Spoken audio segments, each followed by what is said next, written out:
Por que as plantas se inclinam para a luz?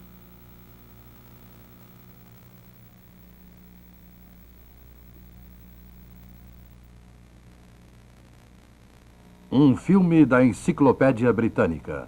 Versão brasileira, Álamo.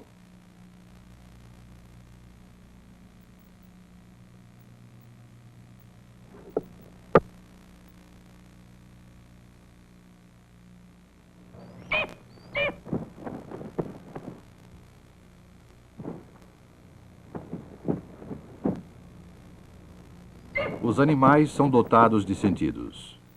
Ouvem, veem, cheiram, possuem tato e paladar. Portanto, reagem ao meio ambiente.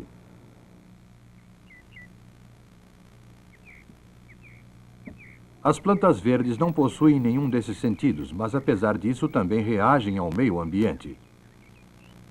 As folhas da malva seguem o sol do amanhecer até o anoitecer. As folhas desta videira arranjaram uma maneira de apanhar a maior quantidade possível de sol. Na verdade, a maior parte das plantas verdes se inclinam para a luz.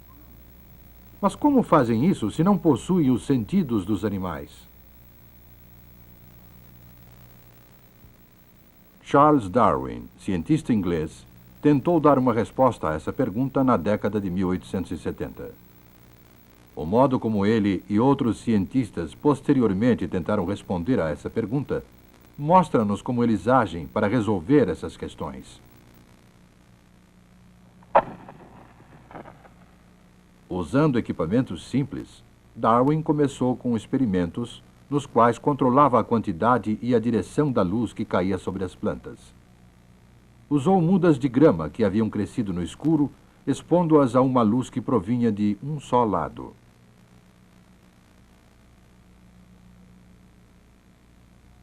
Fotografias tiradas com intervalos de tempo demonstram o que Darwin observou durante 8 horas. As mudas se inclinaram para a luz.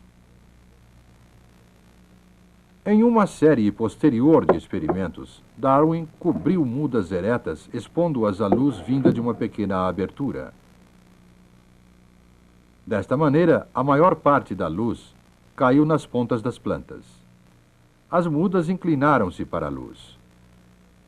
Com isso, Darwin começou a pensar que apenas a luz que atingia as pontas era o que provocava a inclinação.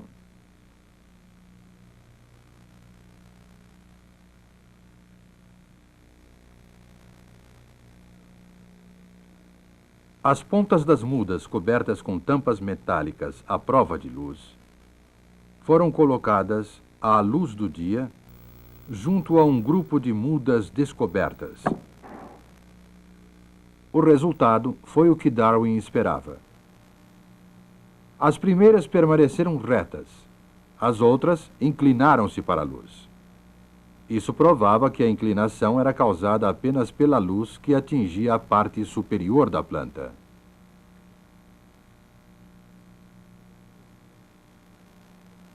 Em 1881, após muitos experimentos, Darwin resumiu as suas descobertas neste livro.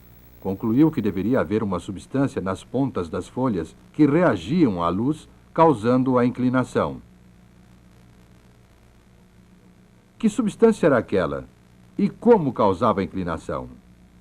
Darwin não respondeu a essas perguntas. Deixou que outros cientistas tentassem respondê-las. Muitos se esforçaram, mas falharam. Então, o botânico dinamarquês Peter Boysen Jensen assumiu o problema em 1910. Trabalhando sobre os experimentos de Darwin e outros, continuou na procura da substância desconhecida. Cortou as pontas das mudas para que não houvesse inclinação.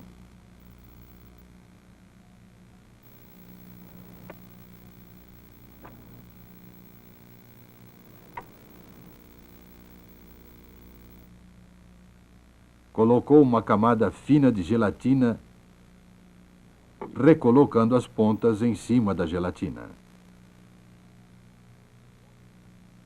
As mudas ficaram expostas à luz vinda de um só lado. Após várias horas, as mudas se inclinaram para a luz de modo natural. Darwin estava certo.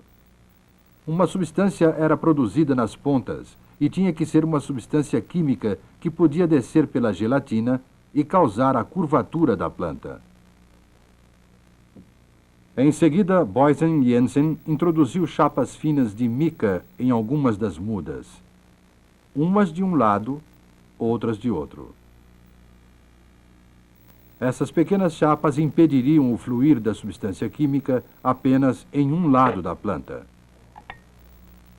Depois, foram expostas à luz vinda de um lado só. Qual foi o resultado?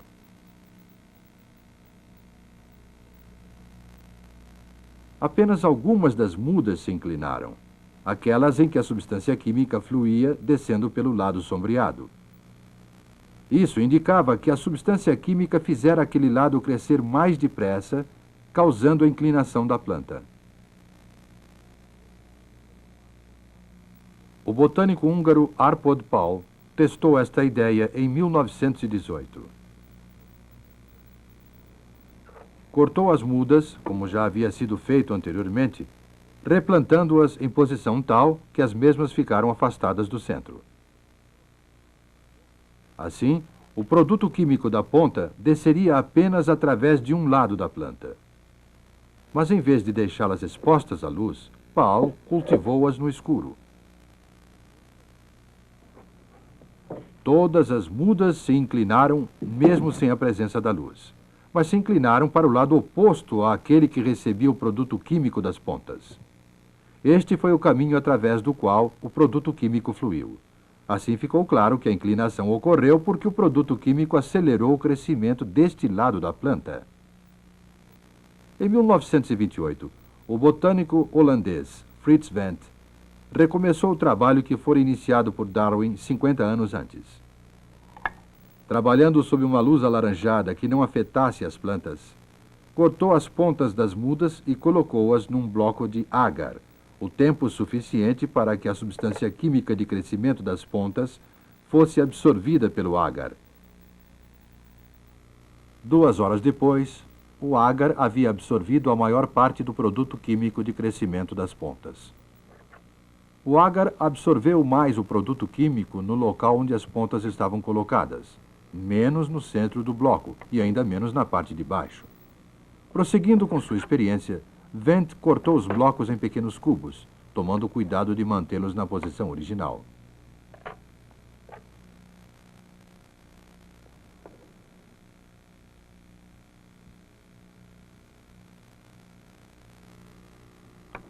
Os cubos contendo as substâncias de crescimento foram colocados ao lado das mudas, e cada fileira de cubos sobre uma série diferente de mudas. A fileira de baixo recebeu o ágar contendo a menor quantidade do produto químico, e a de cima, a de maior quantidade. O resultado foi este. A inclinação correspondia aproximadamente à quantidade de substância química encontrada nos cubos. A pouca quantidade de produto químico na fileira de baixo provocou pouca ou nenhuma inclinação.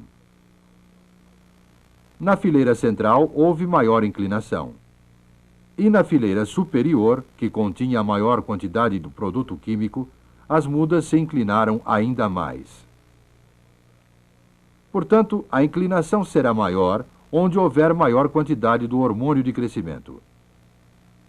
Com isso, a pergunta inicial de Darwin, por que as plantas se inclinam para a luz, estava respondida. Um hormônio de crescimento produzido na ponta da folha desce pelo lado sombreado da planta. Esse hormônio provoca um crescimento maior no lado mais escuro. E é esse crescimento extra que faz a planta se inclinar para a luz. Outras pesquisas revelaram a identidade do misterioso produto químico. Trata-se de um hormônio da planta. Anos depois, descobriu-se o modo de extraí-lo das plantas. Com o avanço das pesquisas, Muitos tipos de hormônios foram encontrados nas plantas, cada um com um efeito diverso no crescimento da planta. Com isso, foi possível a manufatura em larga escala de hormônios com muitas finalidades.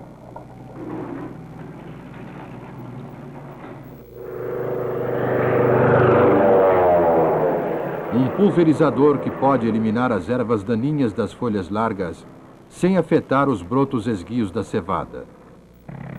Um produto químico que faz com que as árvores retenham por mais tempo suas frutas maduras até que possam ser colhidas. Uma substância aplicada nas flores do tomate, possibilitando a produção fora da estação. Uma substância química pulverizada nas plantas do crisântemo para retardar o crescimento e fazer com que as flores, como as da direita, cresçam em ramalhetes curtos e comprimidos. Outro produto aplicado às sementes do trigo ocasiona o efeito contrário, fazendo-as crescer mais. Nada disso seria possível se não fosse o trabalho desses homens que tentaram descobrir por que as plantas se inclinavam para a luz. Muitas perguntas sobre as reações químicas nas plantas continuam sem resposta. Ainda não foi explicado satisfatoriamente qual o produto químico que provoca certas reações nas plantas. Algumas, por exemplo, reagem ao serem tocadas. E ninguém sabe que reagente químico está envolvido nesta reação. Outras plantas reagem de forma mais estranha ainda.